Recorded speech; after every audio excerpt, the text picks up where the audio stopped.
వచ్చారండి? నేను జనాభా లెక్కల కోసం వచ్చాను. ఐడి కార్డు ఉందా? ఉంది బాబు. అయ్యో పర్వాలేదండి.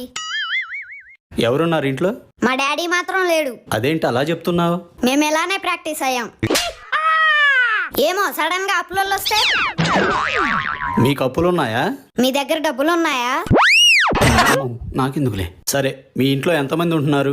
ముగ్గురు. ఎవరెవరు? అమ్మ, నాన్న, మా అన్న. మరి నీ పేరు చెప్పలేదే? నన్ను అందరూ నువ్వు అసలు మనిషి జాతికి చెందినోడు కాదురా అని తిడుతుంటారు. అలాంటప్పుడు నా పేరెందుకు? ఎవరు నిన్ను అలా తిట్టింది? నువ్వు చూడడానికి చాలా క్యూట్ ఉన్నావు. సరే అయిందా అంకుల్? ఆ, మళ్ళీ వాళ్ళు వచ్చే టైం అయింది. ఎవరాళ్ళు? ఈ ఇంటోళ్ళు. అవునా?